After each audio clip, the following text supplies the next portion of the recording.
ဟယ်လိုအားလုံးပဲမင်္ဂလာပါဒီနေ့ပြောပြမယ့်အကြောင်းအရာကတော့ကျွန်တော်တို့ဒီ overload ဖြစ်ရင် message ပို့မယ့်အကြောင်းအရာပေါ့နော်အဲ့ဒါလေးကိုဆက်ပြီးတော့တွားကြည့်ရအောင်အဲ့တော့အရင်ဆုံးအနေနဲ့ကျွန်တော်ဒီ Twinkle project လေးကိုဖွင့်ထားတယ်ပြီးရင်ကျွန်တော်တို့ဘာမှဖွင့်ရသေးလဲဆိုရင်ကျွန်တော်တို့ Node ဖွင့်ပြီးသွားပြီပေါ့နော် Node ဖွင့်ထားတယ်ပြီးတော့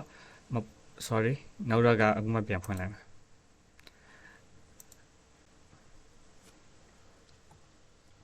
NODERED Node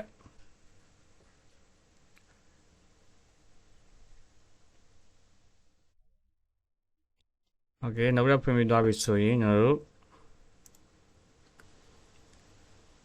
ဒါလေးပိတ်လိုက်ပါတော့ပိတ်ပြီးတော့ပြန်ဖွင့်လိုက်မယ် local host 180ပေါ့နော် local host 180ဖွင့်လိုက်မယ်โอเคအရင်ဆုံးကျွန်တော်တို့ဒီမှာ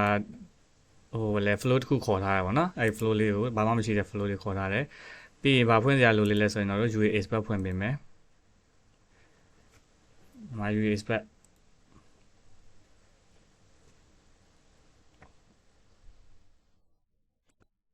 ဟုတ်ပြီဒီကမှာကျွန်တော်အပေါင်းလေးနှိပ်ပြီးတော့ add ပြီးတော့ကျွန်တော်ဟိုရှေ့ဘက်က add ထားတဲ့ဟာလေးရှိတယ်ဗာလဲဆိုတော့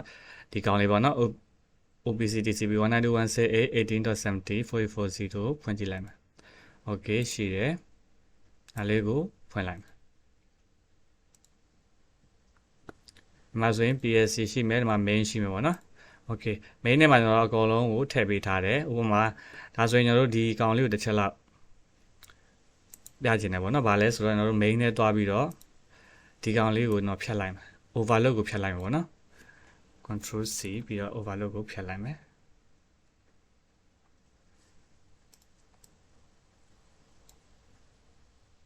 โอเคဖြတ်ပြီးတော့ဒါလေးကို activate configuration လုပ်မယ်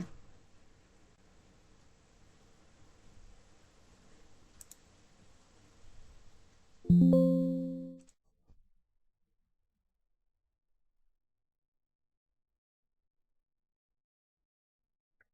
อเคเนาะဒါဆိုရင်ရပြီဒါဆိုရင်ဒီမှာဒီအစိမ်းလေးပေါ်လာပြီ login okay ဒါဆိုရင်တော့ဒီထဲမှာတစ်ချက်လောက် rebrowse လုပ်ကြည့်ရအောင်ပေါ့နော် sorry object ကို rebrowse လုပ်လိုက်မယ်လုပ်ပြီးတော့တစ်ချက်လောက် PLC ထဲတွားကြည့်မယ် main နဲ့ဒီမှာဆိုရင်ကျွန်တော်တို့ overload ဆိုတာမရှိတော့ဘူးပေါ့နော်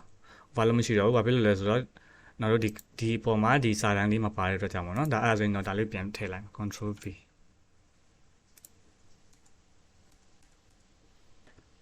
okay ပြီးရင်တော့ဒါလေးကို activate configuration ပြန်လုပ်မယ်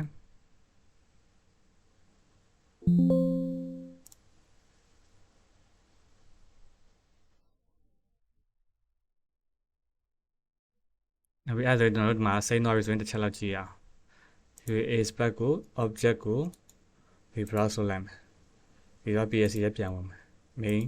ဒီမှာဆိုရင်ကျွန်တော်တို့ OVLD ဆိုရင် overload လေးပေါ်လာပြီပေါ့နော် okay ဒါလေးအကုန်လုံးဆွဲထည့်လိုက်မယ်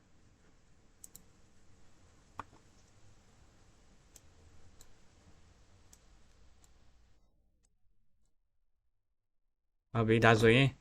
ကျွန်တော်တို့ email ပို့တဲ့ဘိုင်းတွားမှာပေါ့နော်အဲ့ဒါဆိုရင်ကျွန်တော်တို့ရင်ဆုံး node.js စီတွားလိုက်မယ်ဟုတ်ပြီ node.js စီရောက်ပြီဆိုရင်ကျွန်တော်တို့ပထမဦးဆုံး email ပို့အတွက် email node တစ်ခုလိုမှာပါเนาะအဲ့ဒီ email node လေးကိုတစ်ချက်လောက်ရှာကြည့်မယ်ဆိုတော့ install မလုပ်ရသေးဘူးဆိုရင်ကျွန်တော်တို့ဒီမှာ manage panel ထဲမှာပြီးတော့ install ပြီးတော့ email node တစ်ချက်လောက်ကြည့်ကြည့်ပါဆိုရင်ဘယ်ကောင်လဲဆိုရင်ဒီကောင်လေးပေါ့เนาะ node email လေးကို install လုပ်ပေးဖို့လိုပါတယ် okay ဒါဆိုကျွန်တော် install လုပ်ပြီးသွားပြီဆိုရင်ဒါလေးပိတ်လိုက်မယ်ဒါဆိုရင်ဒီထဲမှာ email node လိုက်ရှာလိုက်မယ် email ကျွန်တော်တို့ဒီ email node ကိုယူလိုက်မယ်ပေါ့နော်ဟုတ်ပြီယူလိုက်မယ်ဆိုတော့အရင်ဆုံးဘာလုပ်ဖို့လိုလဲဆိုရင်ကျွန်တော်တို့ဒီ email တွေကဒီကောင်လေးတွေကိုကျွန်တော်တို့ထည့်ပေးဖို့လိုတယ်ကျွန်တော်တို့ဘယ်ကိုစန့်ကျင်တာလဲပေါ့နော်ကိုစန့်ကျင်တဲ့ email လေးထည့်ပေးမယ်ဒါဆိုရင်တော့မှဒုတိယဖွင့်ထားတဲ့ email တစ်ခုရှိတယ်အဲ့ဒါလေးထည့်ကြည့်လိုက်မယ် winset mount 211987 ဒါကကျွန်တော်ပို့ချင်တဲ့ email ကိုထည့်ပေးတာပေါ့နော်ကိုကြိုက်တဲ့ email တော့ပို့လို့ရတယ်ဒါကကျွန်တော်ဒုတိယဖွင့်ထားတဲ့ email လေးပေါ့နော်အဲ့ email လေးကိုအဲ့ email လေးတော့ပို့မှာပေါ့နော်ဟုတ်ပြီဒါတွေကဘာမှပြင်စရာမလိုဘူးပြီး user ID ကြတော့ကျွန်တော်တို့အခု set up လုပ်မဲ့ email ပေါ့နော်အဲ set up လုပ်မဲ့ email ထည့်ပေးရတယ်ဘယ် email ပို့မှာလဲဆိုရင်ကို email ရပဲပို့မှာဟုတ်ပြီဒါဆိုရင်ပို့မဲ့ email က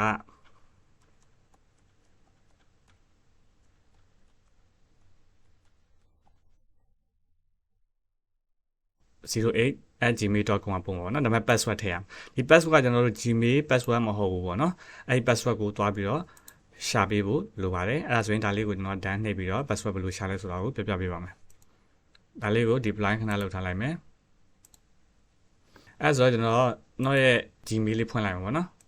အခုကျွန်တော်ပို့မဲ့ Gmail လေးဖွင့်လိုက်မယ်ဖွင့်ပြီးသွားရင်တော့ဒီ account နဲ့ဝင်မယ်ဝင်ပြီးရင်ကျွန်တော်တို့ manage your account နဲ့ဝင်လိုက်မှာပေါ့နော်အဲ့ဒီကနေပြီးတော့ကျွန်တော်တို့အဲ့ app password ကိုတွားယူပေးရမှာဖြစ်ပါတယ်ဟုတ်ပြီဒီထဲမှာကျွန်တော်ဘယ်တွားမလဲဆိုတော့ security ထဲတွားမယ်security ထဲတွားပြီးတော့ကျွန်တော်တို့ဒီမှာ two step verification ကိုအရင်ဆုံး on မရမှာဖြစ်တယ်ပေါ့နော်တကယ်လို့ two step verification မရှိဘူးဆိုရင် two step verification အရင် on ပေးပေါ့နော်ဘယ်လို on ရမလဲဆိုရင်ကျွန်တော်တို့ဖုန်းနံပါတ်ထည့်ပြီးတော့ဖုန်းနံပါတ်က message လာရင်ဒီကောင်ထည့်လိုက်ရင် two step verification အဆင်ပြေသွားလိမ့်မယ်ပေါ့နော်အဲဒီ two step verification လုပ်ပြီးတော့မှကျွန်တော်တို့အခုလိုချင်တဲ့ app password ကိုတွားပြီးတော့ယူလို့ရမှာဖြစ်ပါတယ်ဒါကြောင့်မလို့တော့ two step verification အရင်လုပ်ရမယ်အဲဆိုရင်လုပ်ပြီးသွားပြီဆိုရင်တော့ဒီထဲတစ်ချက်ဝင်ကြည့်လိုက်မယ်ပြီးတော့ကျွန်တော်ရဲ့ password တောင်းတယ်ဒါတော့ကျွန်တော် Gmail password ပေါ့နော်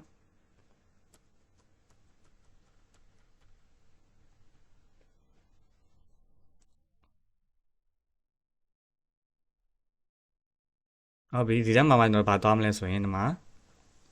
app password ဆိုတာရှိတယ်ပေါ့နော်ဒီ app password လေးသွားမယ်ဆိုတော့ကျွန်တော်ဒီမြားလေးကိုနှိပ်လိုက်မယ်နှိပ်ပြီးတော့ဒါအရင်တော့ကျွန်တော်စမ်းထားတဲ့ဟာလေးပေါ့နော်အခုထပ်စမ်းမယ်ဆိုတော့ဒါကိုကြိုက်တဲ့နာမည်ထည့်လို့ရပါတော့ email app password ပေါ့နော် okay ဒါလေးကိုကျွန်တော်ဘာလုပ်လဲဆိုရင် create လုပ်လိုက်မယ်ဟုတ်ပြီအဲ့ဆိုရင်ကျွန်တော်တို့ဒီ password လေးသူက generate လုပ်ပေးတယ်ဒါလေးကိုကျွန်တော်တို့က copy ကူးလိုက်မှာပေါ့နော် control c copy ကူးပြီးရင် okay done ဒါနှိပ်ပြီးသွားရင်တော့ဒါကမလိုတော့ဘူးပေါ့နော်ဒီ email ပိတ်လိုက်တော့မယ် password လေးကိုတွားထည့်ပေးမယ် control v ဟုတ်ပြီပြီးရင်တော့ done နှိပ်လိုက်မယ်ပြီး deploy okay ဒါဆိုအဲ့ဆိုရင်ဒါလေးကိုတစ်ချက်လောက်ကြည့်ရအောင်ကျွန်တော်တို့ဒါလေးအကုန်ထည့်ပြီးသွားပြီအဆင်ပြေသွားပြီပေါ့နော်အဆင်ပြေသွားပြီဆိုရင်တော့ဒီမှာ email ကိုဘယ်လို inject လုပ်မလဲဆိုရင်တော့ inject note တစ်ခုယူပေးလိုက်မယ်ပေါ့နော်ယူပြီးရင်ဆက်ပေးလိုက်မယ်ဆက်ပေးမယ်ဆိုရင်ကျွန်တော်တို့ဒီမှာ topic အနေနဲ့ကျွန်တော်ကနမ်းမှာပေါ့နော် hello world ပေါ့နော် hello world ကိုကျွန်တော် done နှိပ်လိုက်မယ် okay ပြီးရင် deploy လုပ်လိုက်မယ်ပြီးတော့ကျွန်တော်ဖုန်းလေးတစ်ချက်ဖွင့်ကြည့်လိုက်ပါနော်ဖုန်းလေးကိုတစ်ချက် record လုပ်လိုက်မယ် okay ဒါဆိုရင်တော့ဖုန်းထဲမှာဆိုရင်တော့အဲဒီကပထမဆုံးဒီဘာ email ဖွင့်ထားလဲဆိုရင်တော့ z win z mount 211987ကိုကျွန်တော်ဖွင့်ထားတယ် okay နော်ဖွင့်ထားရဆိုရင်တော့ဒီကနေတစ်ချက်လောက် inject လုပ်ကြည့်လိုက်ပါပေါ့နော်ပို့နေပြီဒါဆိုရင်ကျွန်တော်ရဲ့ဖုန်းထဲမှာပေါ့နော်ဒီမှာသူကပို့ရတယ်ဆိုရင် 7.08 ကနေပို့ပေးတာပေါ့နော်ပို့ပေးရဆိုရင်ဒီမှာအပေါ်မှာကျွန်တော်ကဘယ်နေရာမှာ hello world ကဘယ်မှာသွားပေါ်လဲဆိုရင် subject နေရာမှာသွားပေါ်တယ်ပေါ့နော် subject နေရာမှာသွားပေါ်တယ် okay အဲ့ဆိုရင်တော့ hello world ကိုဒီအောက်ကစာနေရာမှာပေါ်ခြင်းဘယ်လိုလုပ်မလဲဆိုတော့ message dot ဒီ topic နေရာမှာကျွန်တော်က message dot page လုပ်ထည့်လိုက်မှာပေါ့နော်ဆိုတော့ဒီမှာ message dot ပေါ့နော် page လုပ်နေမှာတော့ time stamp မထည့်ပဲနဲ့စာထည့်မယ် topic နေရာမှာတစ်ခုထည့်မှာပေါ့နော် topic နေရာမှာ message လို့ထည့်လိုက်မယ်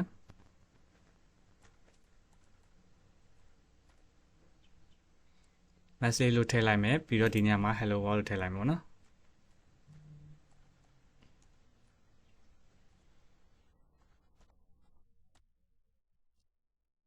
ဒါနှိပ်မယ် deploy နှိပ်မယ် okay အဲ့ဆိုရင်နောက်တစ်ချက်လောက်ကျွန်တော်ဒီကနေ inject လုပ်ကြည့်မှာပေါ့နော်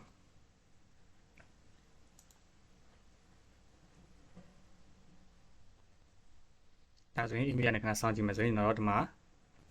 subject နေရာမှာ message ပေါ်ပြီးတော့အောက်ကစာမှာ hello လို့ပေါ်လာပြီပေါ့နော် okay ဘယ်တော့ဒါဆိုရင်ကျွန်တော်တို့ဒီကောင်လေးကိုဘယ်လို email ပို့လဲဆိုတာကိုတည်တောင်းရထင်ပါတယ်ဒါဆိုရင်ကျွန်တော်တို့ဘာနဲ့ပို့မှာလဲဆိုရင်ကျွန်တော်တို့ရဲ့ဒီက overload message ကိုဘယ်လိုပို့ရမလဲဆိုတာကိုတစ်ချက်လောက်ပြန်ပြီးတော့ပြပြပေးပါနော် okay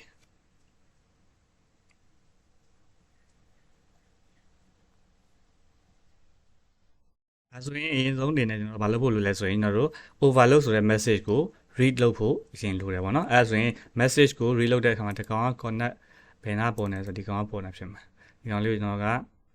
disable လုပ်လိုက်မယ် disable လုပ်ပြီးတော့ deploy နှိပ်လိုက်မယ်ဒါအရင် flow ပေါ့နော်အဲ့အရင် flow ကနေပြီးတော့ error message တွေပေါ်နေတယ်ဒါကြောင့်မလို့ disable လုပ်လိုက်ပြီပေါ့နော်ဒါဆိုရင်ဘယ် message မှမပေါ်တော့ဘူးဒါဆိုရင်အရင်ဆုံးအနေနဲ့တော့ကဒီ overload ဆိုတဲ့ message ကိုအရင်ဆုံး read လုပ်ဖို့လိုပါတယ်ပေါ့နော်ဒီ overload ဆိုတဲ့ message ကိုနောက်ရက်ကနေအရင် read လုပ်မယ် read လုပ်မယ်ဆိုတော့ကျွန်တော်တို့အရင်ဆုံး connection loss သွားပြီဒါဆိုရင်ပြန်ပြီးတော့နောက်ရက်ပြန်ပြီးတော့ဖွင့်လိုက်မယ်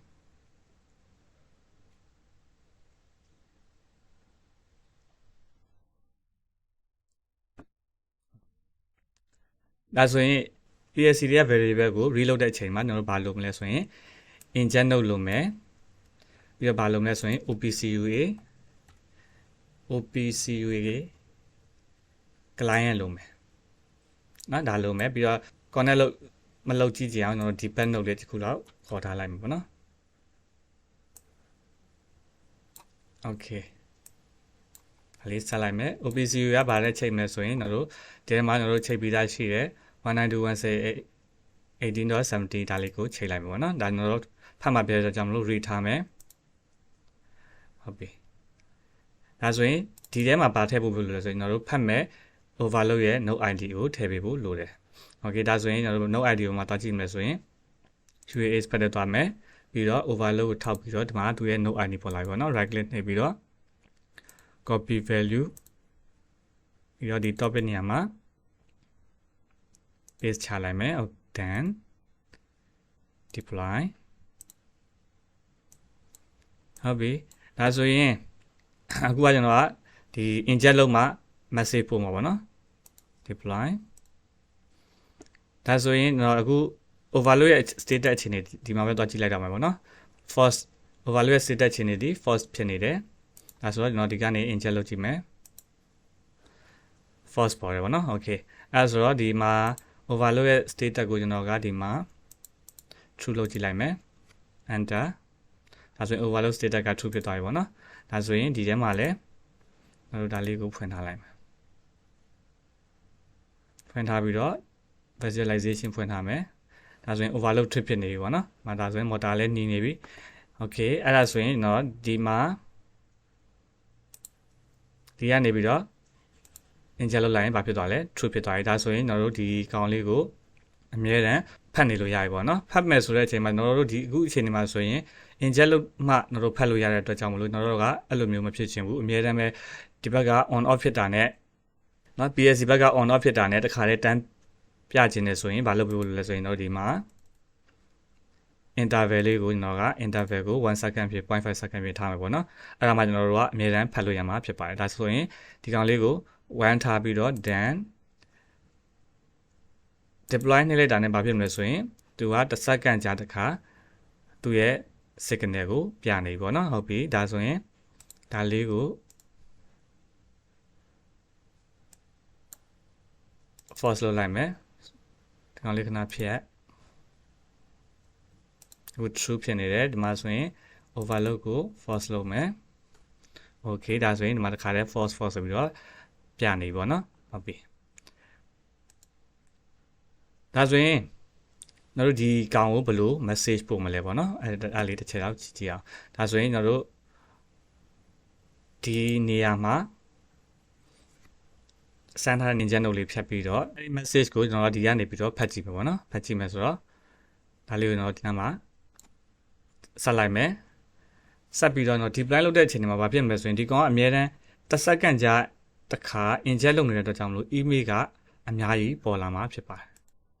ယ်ဒါဆိုရင်တော့ဒီ debug node ကိုမပြချင်တော့ကျွန်တော် debug node လေးကိုအရင်ဆုံး deactivate လုပ်ပြီးတော့ ပိတ်ထားလိုက်မှာဟုတ်နော်ဒါဆိုရင်ဒီဘက်နှုတ်ကလုံးမလို့တော့ဒီဘက် message တွေမလာတော့ဘူးပေါ့နော်ဒါဆိုရင်ကျွန်တော်တို့ချက်ကြည့်အောင်အခုဆိုရင်ဘာဖြစ်နေပြီလဲဆိုရင် deploy လုပ်တဲ့အတွက်ကြောင့်မလို့ email တွေအများကြီးပို့နေပေါ့နော်အဲ့ဒါတစ်ချက်လောက်ကြည့်မယ်ဒီမှာဆိုရင်18ခု20 22ခု24ခုပေါ့နော်မှာ email အများကြီးပို့နေပြီ false ဆိုပြီးပို့နေပြီအများကြီးပဲဒါဆိုရင်ဒါလေးကိုကျွန်တော်တစ်ချက်လောက်ပိတ်လိုက်တော့မှာပိတ်ပြီးတော့အမြန် deploy လုပ်လိုက်မယ်ဒါဆိုရင်ဒီလိုမျိုးအမြဲတမ်း interval ထားတာအဆင်ပြေလားဆိုတော့ဘာအတွက်အဆင်ပြေလဲဆိုရင် PSC ကနေပြီးတော့ message ကိုဖတ်တဲ့အချိန်ဒီမှာအဆင်ပြေတယ်ဒါပေမဲ့ email ကိုဒီလိုမျိုးပို့တဲ့အချိန်ဒီမှာ email ကအမြဲတမ်းပို့နေတဲ့အတွက်ကြောင့်မလို့တော်တော်စိတ်ရှုပ်ရတယ်ပေါ့နော်အဲ့ဒီအတွက်ကြောင့်မလို့ email ပို့တဲ့အချိန်မှာအဆင်မပြေဘူးပေါ့နော် okay အဆင်ပြေဘူးဆိုတော့ဒါလေးကိုခဏလောက်ဖြတ်ထားလိုက်မယ်ဖြတ်ပြီးတော့ deploy လုပ်ထားမယ်ဟုတ်ပြီနော်ဒီထဲမှာဆိုရင်လည်းကျွန်တော်အများကြီးဆိုတော့ဒီကောင်လေးကိုဖြတ်လိုက်တော့မယ် delete အဲဆိုရင်တော့ဒါနဲ့ဆက်လို့မရဘူးဆိုတာဒီလိုမျိုးပုံစံနဲ့သွားလို့မရဘူးဆိုတာ change တွေသွားပြီပေါ့နော် change တွေသွားရင်အရင်ဆုံးဘာလုပ်ပေးမလဲပေါ့ဘာလုပ်ပေးမလဲဆိုတော့ပထမဦးဆုံးကျွန်တော်တို့က message တစ်ခုလည်းဖြစ်အောင်အရင်လုပ်ပေးမယ်ဆိုလိုချင်တာအရင်ဆုံး filter ဘယ်လိုခံမလဲဆိုရင်ကျွန်တော်တို့ first နေရာကနေ true ဖြစ်သွားတဲ့ချိန်ဒီမှာ email ပို့မယ် true ကနေပြီးတော့ false ပြန်ဖြစ်သွားတဲ့ချိန်မှာ email ပို့မယ်ဒါကိုပဲပို့ချင်တာဒါပဲပို့ချင်တယ်ဆိုတော့ဒီလိုမျိုး true ဆိုတာကြီးကိုပဲအမြဲတမ်းမပို့ချင်ဘူးเนาะဒါပြောင်းလဲသွားတဲ့နေရာမှာပဲကျွန်တော်တို့ကပို့ချင်တဲ့အတွက်ကြောင့်မလို့ note တစ်ခုခံပေးဖို့လိုတယ်ပေါ့เนาะဘာ note လဲဆိုတော့ကျွန်တော်တို့က filter note ခံပေးရမယ် okay ဒီ filter note လေးကိုတစ်ချက်လောက်ဖွင့်ကြည့်အောင်ဖွင့်ကြည့်မယ်ဆိုရင်သူကဘာပြောလဲဆိုဒီမှာ block endless value chain block endless value chain ignore initial value block endless value chain is greater than equal to ပေါ့ဒီကောင်တွေကတော့မလို့ဘူးတော့ဘာအခုအရင်ဆုံးထည့်ပေးမှာက initial value ကိုတဲ့ဒါကကျတော့ ignore လုပ်မယ်တဲ့ okay ဒါလေးကိုထည့်ကြည့်လိုက်မယ်သူဆိုလိုချင်တာဘာလဲဆိုရင် value မပြောင်းသမျှသူက block လုပ်မှာဥပမာဆိုရင် true ကနေပြီးတော့ထပ်ထုတ်တယ် true ထုတ်နေပြီဆိုရင် value ပြောင်းလဲမှုမရှိဘူးဆိုရင်သူကဘာလုပ်မှာလဲဆိုရင် block လုပ်မှာဘယ်ချိန်မှာ unblock လုပ်မယ်ဆိုရင် true ကနေ false ပြောင်းသွားတဲ့အချိန်ပေါ့နော် value ပြောင်းသွားတဲ့အချိန်မှာပဲသူက unblock လုပ်မှာ false ဆိုလဲ false ကနေနောက်ပိုင်း false တွေထပ်လာရင်သူက block လုပ်မယ် false ကနေ true ပြောင်းသွားတဲ့အချိန်မှာပဲ unblock ပြန်လုပ်မှာပေါ့နော်အဲ့ဒါလေးကိုကျွန်တော်ထည့်ကြည့်မယ်ထည့်ပြီးသွားပြီဆိုရင် done ဆိုပြီးတော့ကျွန်တော်ကဒီကောင်လေးကို email နဲ့ဒါနဲ့ကြာမှာနပို့လိုက်မယ်โอเคနော်ဒါလေးကို deploy လုပ်လိုက်မယ် deploy လုပ်ပြီးတော့တော့ဒီမှာဘာလုပ်ဖို့လိုလဲဆိုရင်ခုနလိုမျိုးပဲ interval လေးတစ်ချက်လောက်ထည့်ကြည့်မယ်တစ်စက္ကန့်ပေါ့နော်10ဟုတ်ပြီဒါဆိုရင်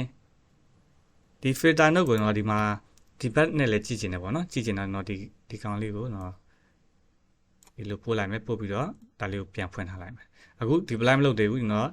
တစ်ချက်လောက် screen record ပြန်လုပ်လိုက်မှာပေါ့နော်ဖုန်းကနေပြီးတော့ okay ဒါဆိုရင်တော့စပြီးတော့ deploy လုပ်ကြည့်အောင် okay သူကဘာလဲဆိုတော့ integer value ကို ignore လုပ်တယ်တဲ့ ignore လုပ်တယ်ဆိုတော့ဘာမှမဖြစ်ဘူးအခုဘာမှ message မပြဘူးပေါ့နော်မပြဘဲနဲ့အဲ့ဒါဆိုရင်တော့ဒီကနေပြီးတော့ overload ကို true ပေးလိုက်မယ် enter ဒါဆိုရင်ဘာပြလဲ true ပြသွားပြီဒီကောင်ကအများအား true ထုတ်ပေးနေတယ်နော်ထုတ်ပေးနေပေမဲ့ဒီကောင်ကတန်ဖိုးပြောင်းလဲမှုမရှိတဲ့အတွက်ကြောင့်မလို့ဒီ true တစ်ခုကိုပဲပြပေးတယ်ဟုတ်ပြီအဲ့ဆိုရင်တော့ဒီကနေပြီးတော့ false ပြောင်းလိုက်မယ် enter ဒါဆိုရင် false ဖြစ်သွားပြီအခုလဲ false ကိုသူကတစ်စက္ကန့်ကြာတစ်ခါထုတ်နေတယ်ဒါပေမဲ့ဒီမှာ message ပို့ email ကို block လုပ်ထားတာပေါ့နော် email ကိုပို့လို့မရအောင် block လုပ်ထားတယ် okay ဒါဆိုရင်နောက်တစ်ခါလောက် true ပြန်လုပ်ကြည့်မယ် enter ဒီနောက်ဒါဆိုရင် true ဖြစ်တဲ့အကြောင်းကို message ပို့တယ်အခုနောက်ဒီမှာဆိုရင်တော့3ခုဖြစ်သွားပြီပေါ့နော် true false true ဒါလေးကိုပြန်ဖော်လိုက်မယ် enter ဒါ ဒါဆိုရင်နောက်တော့ filter နုတ်ကိုဘာကြောင့်ခံရလဲဆိုတော့ကိုဘောပေါင်းနားလည်မှထင်ပါတယ်ဒါဆိုရင်နောက်ထပ် upgrade ပြန်လုပ်ကြည့်ရမှာပေါ့နော်ဒီမှာကြည့်မယ်ဆိုရင်တို့ကဒီမှာဆိုရင်ဟိုပဲလေ true false တွေပေါ်တယ်ပေါ့နော်တို့ email ပို့တယ် email တစ်ဆောင်ချင်းတွေဝင်ကြည့်မယ်ဆိုရင်ဒီမှာအကုန်လုံးက true false သူ့ရဲ့ဟိုပဲလေ status ပဲပေါ်တယ်ပြီးတော့အပေါ်ဆုံးမှာ subject နေရာဘာရှိလဲဆိုရင် ns equal to for s equal to main.overload ပေါ့နော်အကောင့်လေးရှိတယ်ပြီးတော့ကျွန်တော်တို့ဟိုလေပို့မဲ့ message နာမှာကြတော့ဗာလဲ true false တွေပဲပေါ်တယ်အဲ့ဒီ true false တွေကဘယ်ကတန်မိုးလဲဆိုရင်တို့အခုဒီမှာ debug လုပ်ထားတဲ့တန်မိုးလေးတွေပဲပေါ်တယ်ပေါ့နော်ပေါ်တယ်ဆိုတော့တော့ဒီမှာဆိုရင် true false ဆိုရင်ဘာဖြစ်မှမသိဘူးပေါ့နော်မသိဘူးဆိုတော့ကျွန်တော်တို့ overload ဖြစ်ရင်ဖြစ်တယ် true ဆိုရင် overload ဖြစ်မယ် false ဆိုရင် overload reset ဖြစ်ပြီးသွားပြီပေါ့နော် normal အခြေအနေမှာရှိတယ်ဆိုတဲ့အကြောင်းကိုကျွန်တော်တို့ကဒီ true false နေရာမှာအစားထိုးပြီးတော့ပြန်ပြီးတော့လုပ်ပေးဖို့လိုတယ်ပေါ့နော်အဲဆိုရင်ကျွန်တော်တို့ဘယ်လိုလုပ်မလဲဆိုတော့တစ်ချက်လောက်ကြည့်ကြည့်ရအောင်ဒါဆိုရင်ဒါလေးကိုခဏ minimize လုပ်ထားလိုက်မယ်လုပ်ပြီးတော့ရင်တော့ဘာ note သုံးဖို့လိုလဲဆိုတော့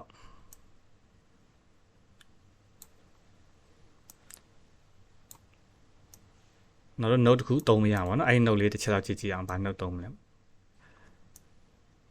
ဘာ note သုံးလဲဆိုရင်တော့ chain note သုံးပေးဖို့လိုတယ်ပေါ့เนาะ chain note ရှာကြည့်လိုက်မယ် okay ဒီ chain လေးပေါ့เนาะဒီ chain လေးသုံးမယ်အဲ့ဆိုရင်တို့ဒီတစ်ချက်လောက်ဖွင့်ကြည့်မယ်ပေါ့เนาะဖွင့်ကြည့်ပြီးသွားရင်တို့ဒီမှာဆိုရင် set ရှိတယ် chain ရှိတယ် delete ရှိတယ် move ရှိတယ်ဒါပေမဲ့ကျွန်တော်တို့ကဘာလုပ်မှလဲဆိုရင်သူပို့လာတဲ့ true false တန်ဖိုးကိုကျွန်တော်တို့ကစာတန်းနဲ့အစားထိုးပေးမှာဒါကြောင့်မလို့ကျွန်တော်တို့ chain သုံးတယ် chain သုံးပြီးတော့အရင်ဆုံးရှာမှာပါလဲရှာမလဲဆိုရင်ကျွန်တော်တို့ဒီအနောက်ကပေးထားတဲ့ message.payload ကထွက်လာတာဘာတွေလဲပေါ့နော်ဒါကိုဒန်းခဏထားထားမယ် message.payload ကထွက်လာတာဒီကျွန်တော်တို့ဒီမှာဆိုရင် true false okay true false ဆိုတဲ့အတွက်ကြောင့်မို့လို့ဒီမှာကျွန်တော်တို့က boolean ကိုလိုက်ရှာမယ်ပေါ့နော် boolean okay boolean က true ဖြစ်တယ်ဆိုရင်ကျွန်တော်တို့က replace လုပ်မှာဘာနဲ့လုပ်မလဲဆိုရင် overload true ဖြစ်တယ်ဆိုတဲ့အကြောင်းကိုစာတန်းရေးပေးရင်ရပြီပေါ့နော်အဲဒါဆိုရင်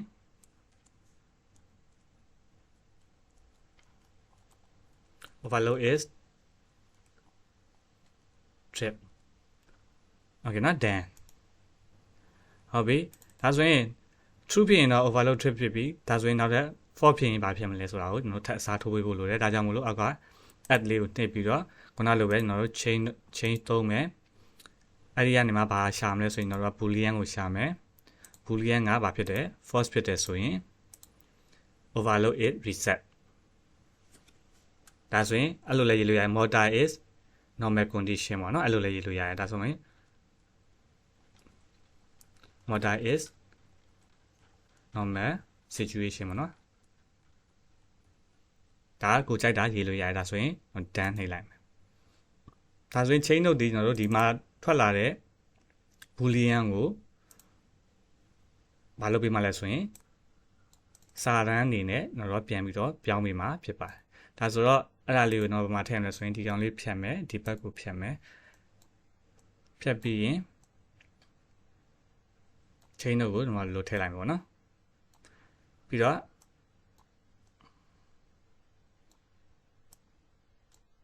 email နော် email မှာဘာပေါ်မလဲဆိုတော့ကျွန်တော်ဒီဘက်လေးနဲ့တစ်ချက်ဆန်းကြည့်မှာပေါ့နော်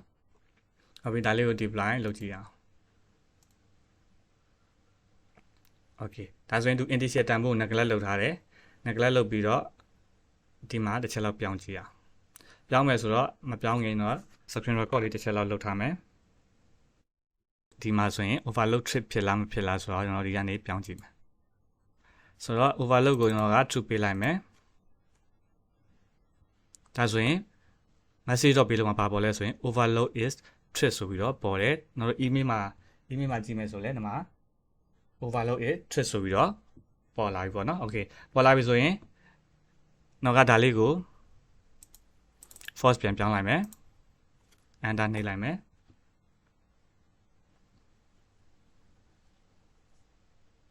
ဒါဆိုရင်ဒီဘက်မှာလဲ motor is normal condition ဆိုပြီးပေါ်လာတယ် email မှာလဲဗာလဲ normal condition ဆိုပြီးတော့ပေါ်လာပြီဖြစ်ပါတယ် okay ဒါဆိုရင်တော့ဒီကနေမဆန်းပဲနဲ့ကျွန်တော်တို့ဟိုပဲလဲ PLC ကနေ visualization နဲ့တစ်ချက်လောက်စမ်းကြည့်မှာပေါ့နော်ဒါဆိုရင်ဒါလေးကို minimize လုပ်ထားလိုက်မယ်ပြီးတော့ဒါလေးကိုခဏဒီဘက်ဖြတ်ထားလိုက်ပါတော့ဖြတ်ပြီးတော့ဒီမှာဒါ on ထားတယ်အဲ့ဒါဆိုရင်တော့ motor လေးကိုဘာလုပ်လိုက်မလဲဆိုရင် start နှိပ်လိုက်မယ်ဒါဆိုရင် motor run နေပြီ ဒါဆိုရင်တော့ဘာ message မှာပို့မှာမဟုတ်ဘူးပေါ့နော်ဒါဆိုရင် motor ကိုရက်လိုက်မယ် motor ရက်သွားပြီ okay motor ကိုထပ် run မယ် motor run ပြီးရင်တော့ trip လေးကိုနှိပ်ကြည့်လိုက်မယ်ဒါဆိုရင် trip million သွားပြီတော့ email ရောက်မရောက်တစ်ချက်လောက်ကြည့်ရအောင် overload is trip ဆိုပြီးတော့ email ဝင်လာပြီပေါ့နော် okay ဝင်လာပြီဆိုရင်တော့ဒါလေးကိုတစ်ချက်လောက် overload ကို reset လုပ်လိုက်မယ်ပြီးတော့ email လေးကိုတစ်ချက်စောင့်ကြည့်လိုက်မယ်ဟုတ်ပြီနော်ဒါဆိုရင်တော့ email ဝင်လာပြီပေါ့နော် motor is normal situation ဆိုပြီးတော့ email ဝင်လာပြီဖြစ်ပါတယ် okay ဒါကတော့ Node-RED ကိုသုံးပြီးတော့ဘယ်လို message ပို့လဲဆိုတာကိုပြပြပြီးသွားပြီဖြစ်ပါတယ်အားလုံးပဲနားလည်မယ်ထင်တယ်ပေါ့နော် okay ပြလက်စအနေနဲ့ WhatsApp ထဲကိုဘယ်လိုဒီ message ကို WhatsApp ထဲဘယ်လိုပို့မယ်ဆိုတာကိုလည်းတစ်ချက်လောက်ပြပြပေးပါမယ်ပြပြပေးမယ်ဆိုတော့ကျွန်တော်တို့အရင်ဆုံး WhatsApp ကိုတစ်ခုလုပ်ဖို့လိုတယ်ပေါ့နော်အရင်ဆုံးဒီမှာကြည့်မယ်ဆိုရင် WhatsApp note လေးကိုရှာမယ်ပေါ့နော် manage palette ထဲမှာ install ထဲမှာ WhatsApp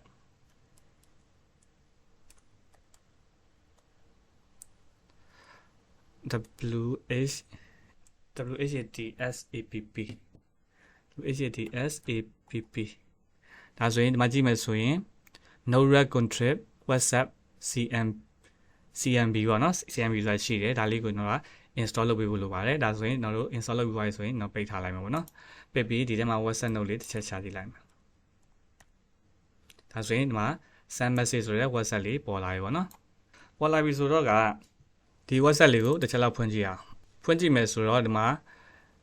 name of the note ဒါတော့မလို့ကိုရေးချင်ရေးပြလို့ရပါဘောနော်ဒါကလည်း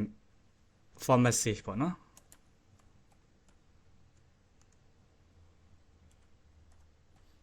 โอเคဒီထဲမှာကျွန်တော်ပါရှိလက်ကြည့်အောင်အသစ်ဆိုရင်တော့ add new ပေါ့နော်ပြီးရင်ဒီမှာခဲရလေးနှိပ်လိုက်မယ်နှိပ်လိုက်မယ်ဆိုရင်တော့ဘာလို့လဲဆိုရင်နာမည်လိုတယ်ဖုန်းနံပါတ်လိုတယ် API key လိုတယ်ပေါ့နော်โอเคနာမည်ကကိစ္စမရှိဘူးကျွန်တော်ကနာမည်ပြည့်စုံထည့်လိုက်ပါတော့โอเคဖုန်းနံပါတ်ကတော့ကျွန်တော် +65ဖုန်းနံပါတ်ထည့်လိုက်မယ်ဒါဆိုရင် API key လိုတယ် API key မှာဘာမှသွားရှာမလဲပေါ့နော်ဘာမှသွားရှာမလဲဆိုရင်ဒီမှာဆိုရင်ကျွန်တော်တို့ here ဆိုတာရှိတယ် how to create an API key ဘယ်လို create လုပ်မလဲဆိုတာကိုဒီမှာ here ကိုနှိပ်ကြည့်လိုက်မယ်ပေါ့နော် cancel right click နဲ့ open new tab ဒါဆိုရင်ဘာလို့လဲဆိုတော့ဒီမှာဆိုရင်သူပြပေးထားတယ်ဒီဖုန်းနံပါတ်လေးကို add ပေးပါတဲ့ add ပြီးနာမည်တစ်ခုပေးလိုက်မယ်ပေါ့နော်ဒါတော့ကိုယ့်ရဲ့ဟိုလေ keypad နဲ့ဒီဖုန်းနံပါတ်ကိုကိုယ့်ဘာကိုနာမည်တစ်ခုပေးပြီးတော့ add လိုက်မယ် add ပြီးရင်ဘာပို့ပေးရမလဲဆိုရင်ဒီ I allow call me bot to send me messages ပေါ့နော်ဒီဟာလေးကိုပို့ပေးရင်သူက API key လေးပို့ပေးတယ်ဒါပေမဲ့ဒီကောင်ကအရန်ဟိုလေလူသုံးများလို့တကယ်လို့ဖုန်းနံပါတ်အတစ်ကိုပြောင်းသုံးခိုင်းမယ်ဆိုရင်သူဒီထဲမှာပြောလိုက်မယ် message မှာပေါ့နော်ကိုကဒီကောင်လေးကို message ပို့လိုက်တဲ့အချိန်မှာဒီဖုန်းနံပါတ်ကတော့အရန်ချမ်းဖြစ်နေတယ်ပေါ့နော်ဒီဖုန်းနံပါတ်နောက်ထပ်ဖုန်းနံပါတ်တစ်ခုကိုပြောင်းပို့ပေးပါဆိုရင်သူ message မှာပါလိမ့်မယ်အဲ့ဒါဆိုရင်အဲ့ဒီဖုန်းနံပါတ်အတစ်တစ်ခုကိုပဲ create ပြန်လုပ်ပြီးတော့ဒီ message လေးကိုပို့ပေးပေါ့နော်အဲ့ဒီကျရင် API key လေးကြာလာလိမ့်မယ်ပေါ့နော် okay API key ကြာလာမယ်ဆိုတော့ကျွန်တော်ကပို့ပြီးသွားပြီပေါ့နော်ဒီကောင်လေးကို message လုပ်ပြီးတော့ပို့ပြီးသွားပြီပို့ပြီးဆိုတော့ API key လေးတစ်ချက်လောက်ရှာကြည့်မှာပေါ့နော်အဲဆိုရင်တော့ဖုန်းလေးကို record လုပ်လိုက်မယ် website ထဲမှာဆိုရင်တော့ကဒီဖုန်းထဲမှာဟိုလည်းဟိုဖြစ်ပြီးသွားပြီပေါ့နော်သူရဲ့နာမည်ကိုမှတ်ပြီးသွားပြီသူ website API လို့ပဲမှတ်ထားတယ်ပေါ့နော် okay ဒါကတော့စမ်းထားတဲ့ဟာပေါ့နော်သူတော့ပို့လိုက်လဲဆိုရင်ဒီမှာ I allow copy bot to send me messages ဆိုတော့ပို့လိုက်တော့သူကဒီမှာဆိုရင်တော့ API key လေးပို့ပေးတယ်နော်အဲ့ API key ကိုဘာလုပ်ပြရလဲဆိုရင်ထည့်ပေးလိုက်တယ်ပေါ့နော်ထည့်ပေးလိုက်ဆိုရင်အခုတော့ပေးထားတဲ့ API key လေးတစ်ချက်ထည့်ကြည့်မယ်